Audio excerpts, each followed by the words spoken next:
नमस्कार। हमारा देश और पूरा विश्व आज कोविड-19 की चुनौती का सामना कर रहा है। कोविड-19 अभी खत्म नहीं हुआ है। ऐसे में हमारा फर्ज है कि हम सतर्क रहें। इसलिए जब तक दवाई नहीं तब तक कोई ढिलाई नहीं। कोरोना से बचाव के लिए जरूरी है नियमित रूप से हाथ धोना, मास्क पहनना और आपस में उचित दूरी बनाए रखना। याद रखिए, 2 गज दूरी मास्क है जरूरी।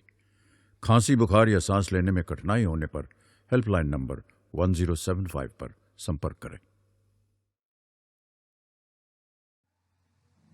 जय हिंद प्यारे बच्चों, मैं संतोष कुमार मिश्रा, माध्यमिक शिक्षक, शासकीय high school police line Shahdol Madhya प्रदेश।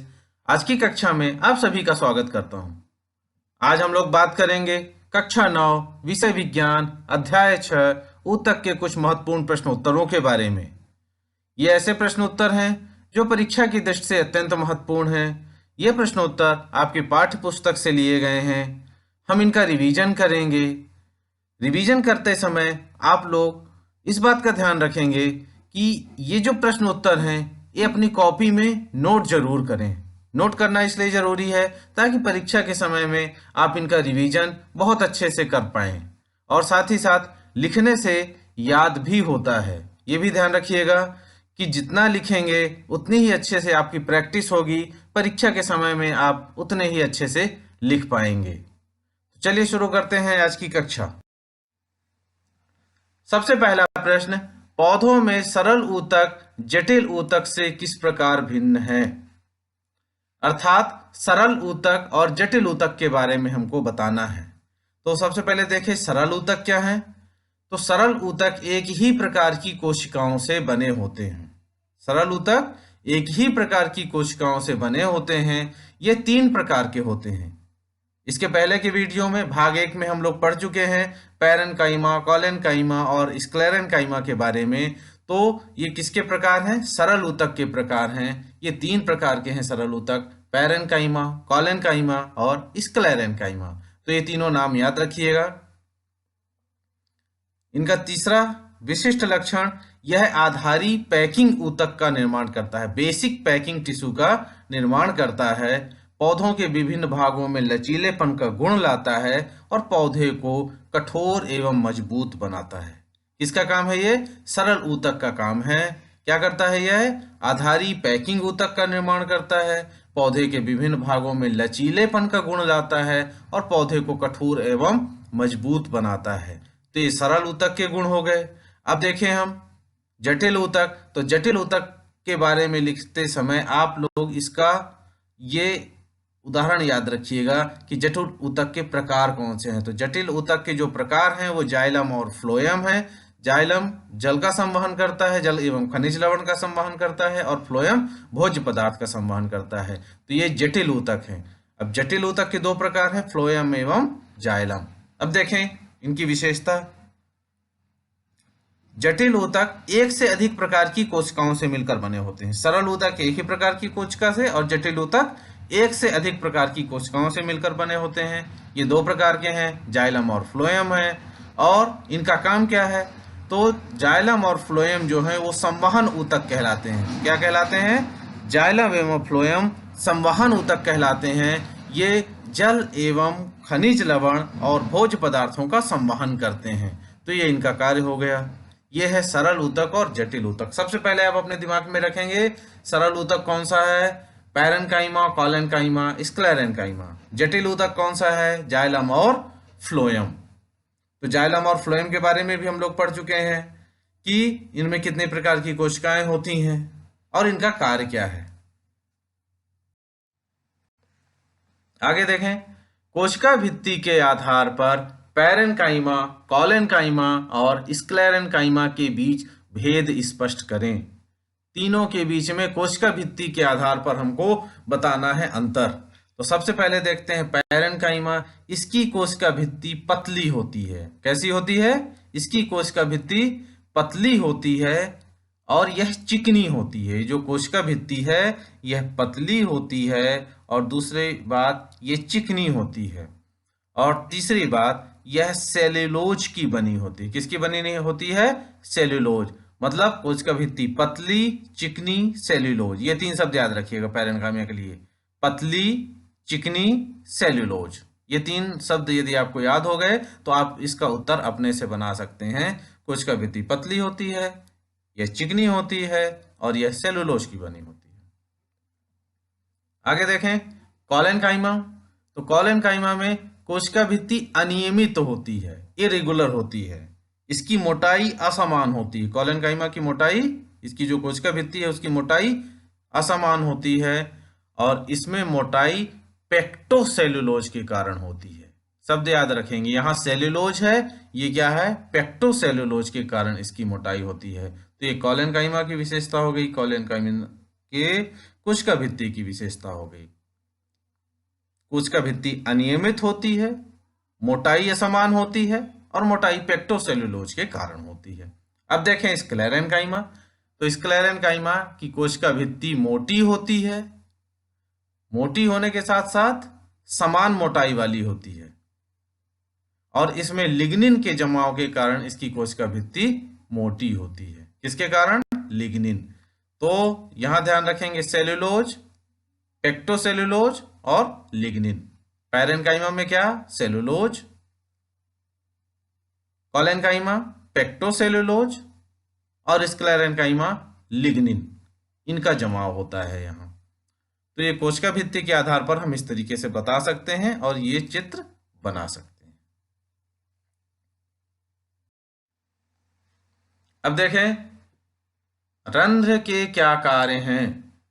रंध्र अर्थात स्टोमेटा पौधों में, पत्तियों में, पौधों की पत्तियों में छोटे छोटे छिद्र पाए जाते हैं। इस तरीके से छोटे छोटे छिद्र पाए जाते हैं। देखिए पौधे की निचली सतह पे भी पाए जाते हैं और ऊपरी सतह पर भी पाए जाते हैं। ये डिपेंड करता है कि पौधा मोनोकॉट है या डाइकॉट है, एक बीजपत्री है या द्विबीजपत्री है। तो ये जो छोटे छोटे छिद्र पाए जाते हैं ये रंध्र कहलाते हैं या स्टोमेटा कहते हैं। हम क्या कहते हैं इन्हें? स्टोमेटा कहते हैं। और स्टोमेटा की जो 2 मुख्य कार्य हैं वो याद रखिएगा। स्टोमेटा के 2 मुख्य कार्य हैं। पहला है गैसों का आदान प्रदान, गैसों का आदान प्रदान। तो जो गैस, इसको हम कहते हैं पौधों की ये नाक है, जैसे हम लोग नाक से सांस लेते हैं उसी तरीके से ये पौधों की नाक है। कौन? रंध्र या स्टोमेटा। और रंध्र के द्वारा ही पौधे सांस लेते हैं। मतलब ऑक्सीजन और कार्बन डाइऑक्साइड का जो आदान प्रदान होता है वो पौधे किसके द्वारा करते हैं? इसी रंध्र के द्वारा करते हैं। तो पौधे प्रकाश संश्लेषण की क्रिया में कौन सी गैस लेते हैं? कार्बन डाइऑक्साइड लेते हैं। कौन सी गैस छोड़ते हैं? ऑक्सीजन गैस छोड़ते हैं। तो यह कार्य किसके द्वारा होता है? स्टोमेटा के द्वारा होता है। अब स्टोमेटा की संरचना देख लीजिए थोड़ा सा। यह है स्टोमेटा की संरचना, इस तरीके से बनाएंगे इसको। और ये जो 2 दिख रहे हैं आपको, ये क्या है? गार्ड सेल्स हैं, द्वार कोशिकाएं हैं। एक ये और एक ये 2 हैं गार्ड सेल्स हैं। और इसके अंदर देखिए ये हैं हरित लवक, क्लोरोप्लास्ट पाया जाता है। कहाँ? गार्ड सेल्स के अंदर। और ये इसका छिद्र है, रंध्र छिद्र कहलाता है बीच में, यही खुलता बंद होता है, ये रंध्र छिद्र हो गया। और ये सब्सिडियरी सेल्स हैं किनारे की तरफ जो दिख रही हैं आपको। तो ये है रंध्र की संरचना। रंध्र की संरचना को अच्छे से समझ लीजिएगा।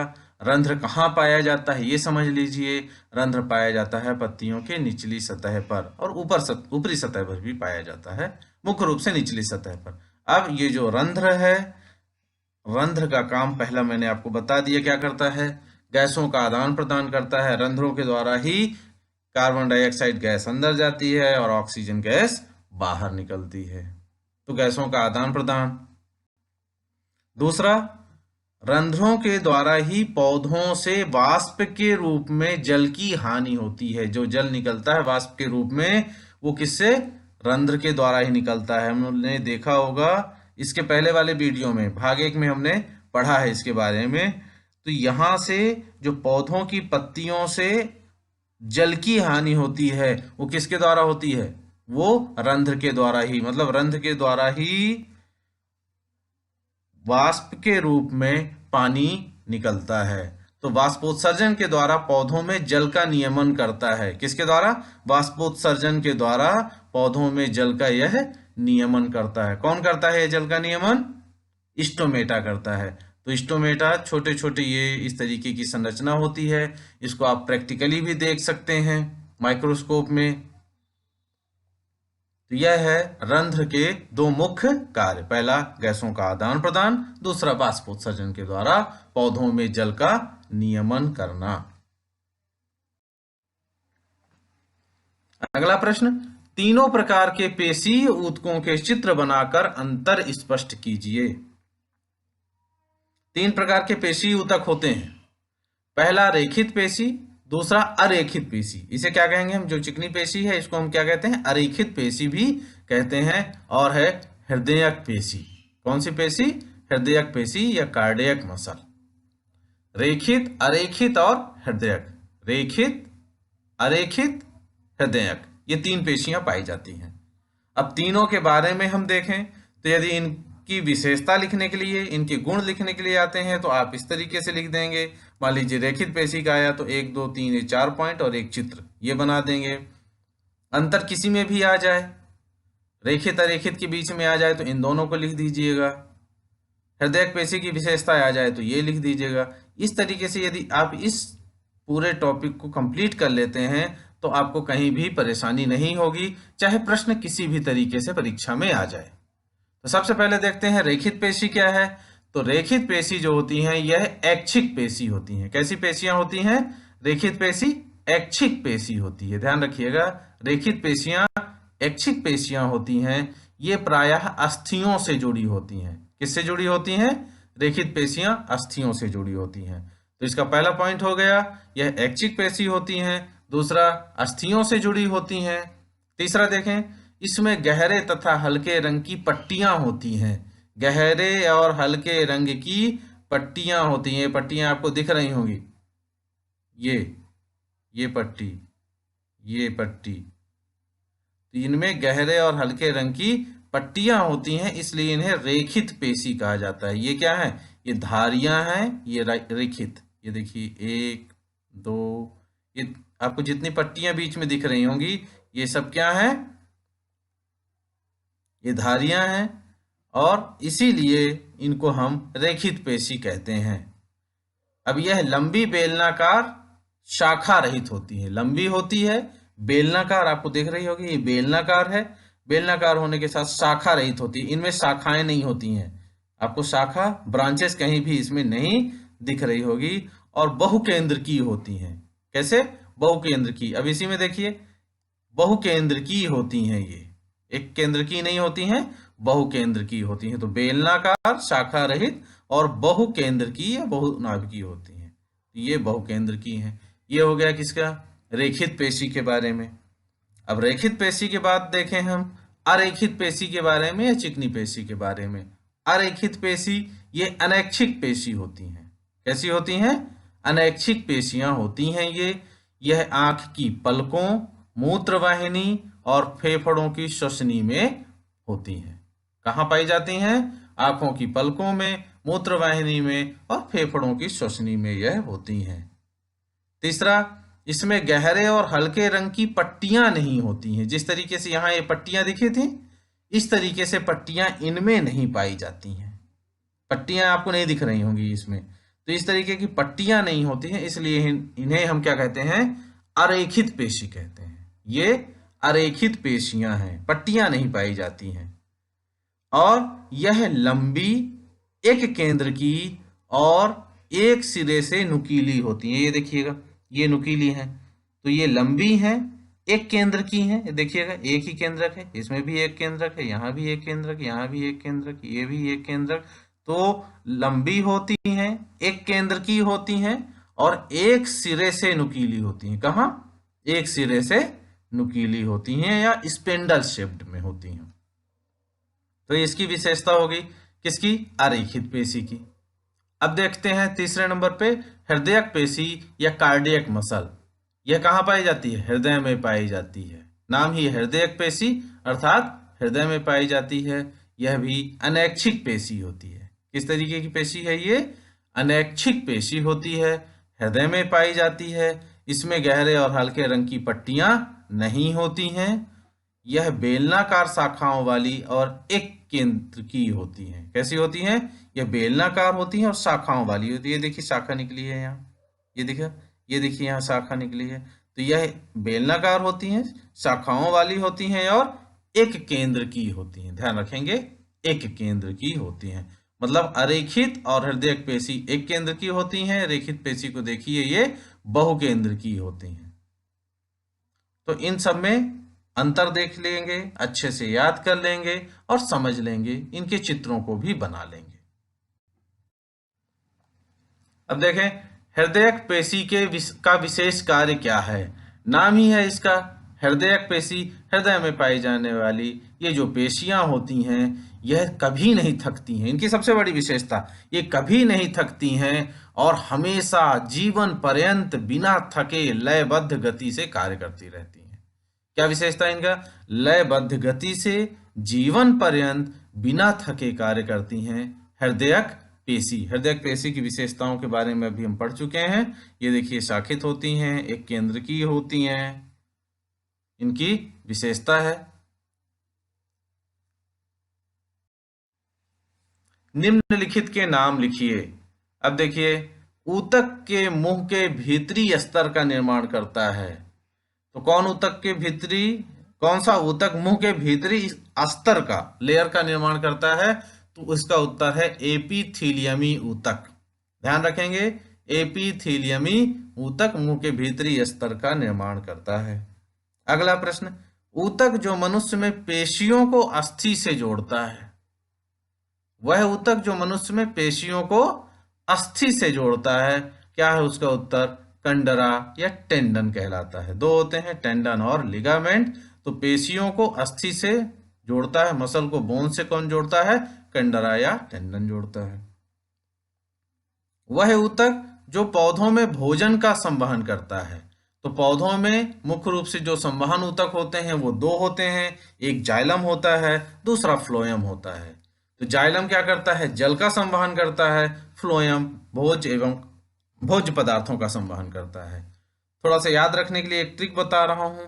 जाइलम जा से शुरू होता है, तो जाइलम को याद रखिएगा कि वो क्या करता है? जा अर्थात जल। जाइलम शब्द कहाँ शुरू हो रहा है? जा से। तो जा अर्थात जल, तो कहाँ से शुरू करता है?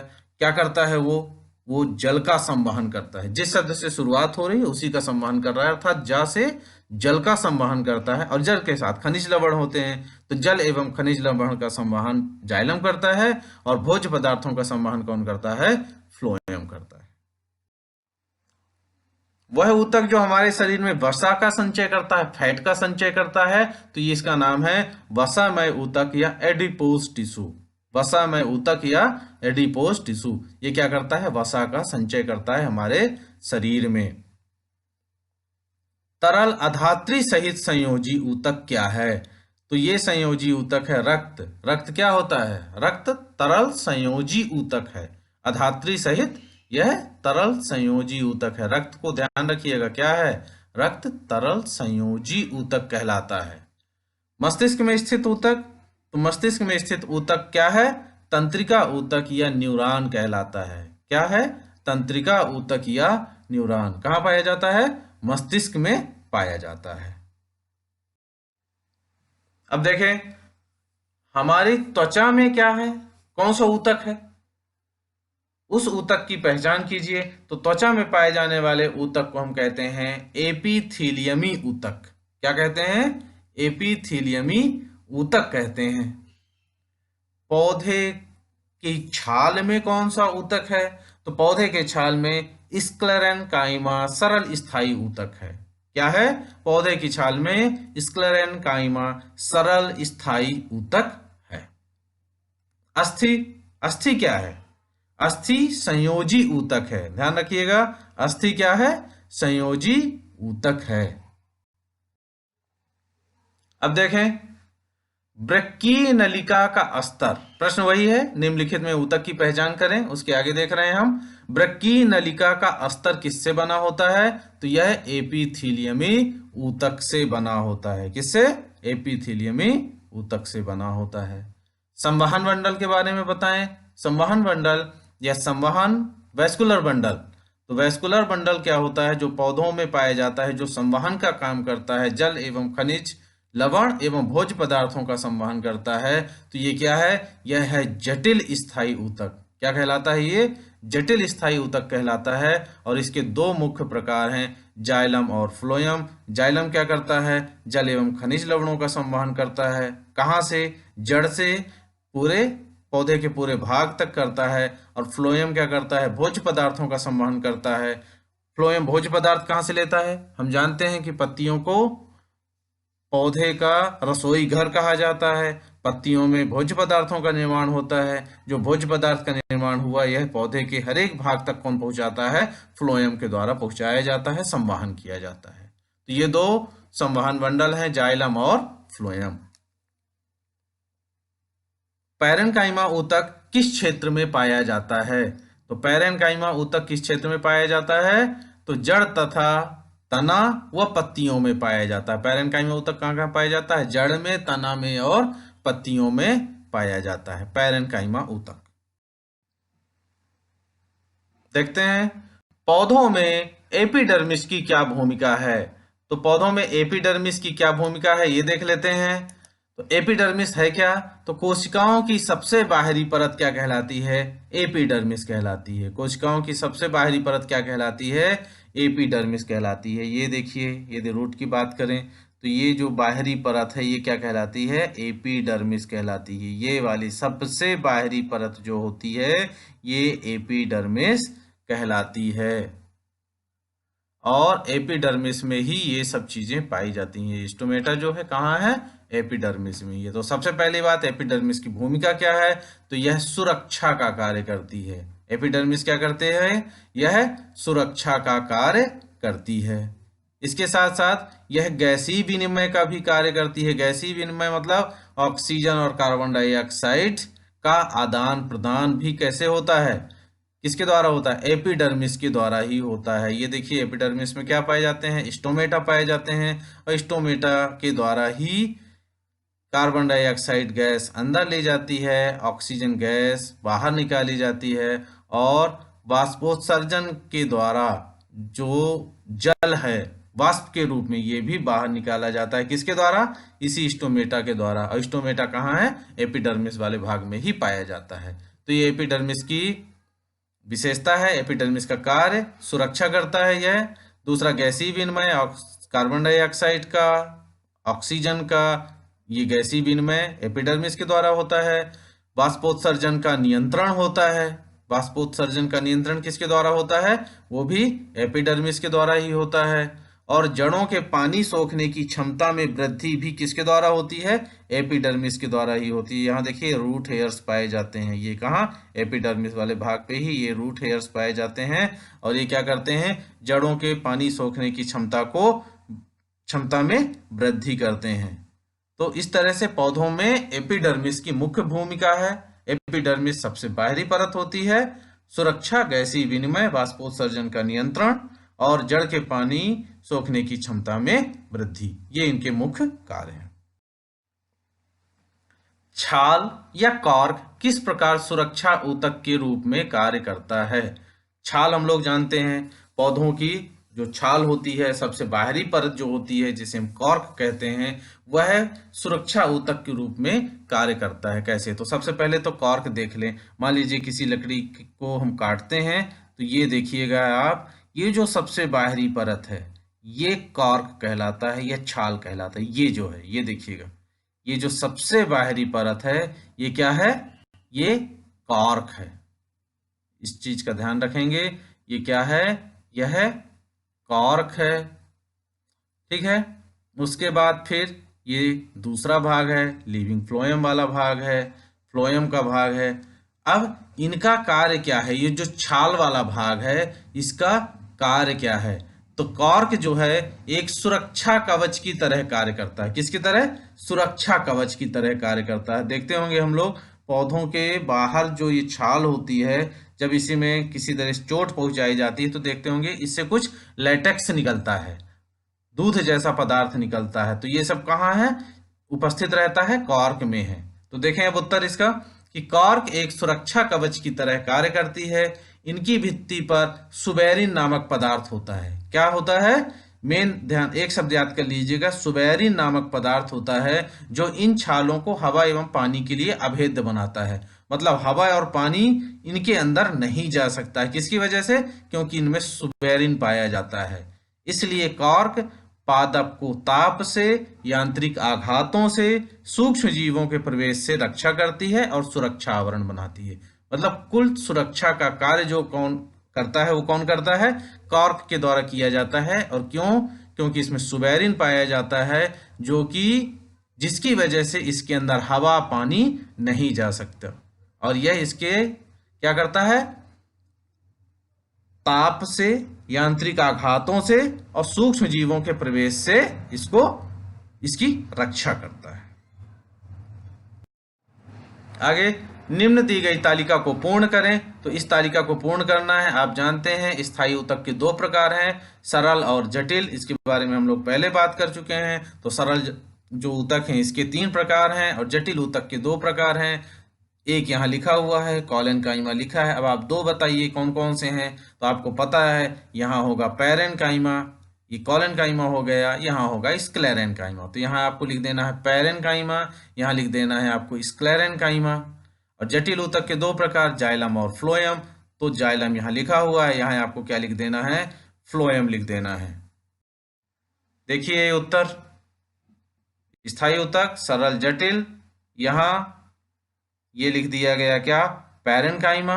ये पहले से लिखा था कॉलेनकाइमा, स्क्लेरेनकाइमा लिख दिया गया। तो पैरेनकाइमा, कॉलेनकाइमा और स्क्लेरेनकाइमा सरल ऊतक के 3 प्रकार हैं। जटिल ऊतक के प्रकार देखिए जाइलम और फ्लोएम। तो इस तरह से ये पाठ ऊतक से संबंधित जो प्रश्न उत्तर हैं वो पूर्ण हुए हैं। आप इन प्रश्नों को, इनके उत्तरों को बहुत अच्छे से तैयार करें, याद करें और अपनी कॉपी में जरूर लिखें, ताकि आप इनका रिवीजन कर सकें। बहुत बहुत धन्यवाद। किशोर अवस्था संबंधित समस्याओं के परामर्श हेतु समर्पित उमंग किशोर हेल्पलाइन के टोल फ्री नंबर 144225 पर संपर्क करें।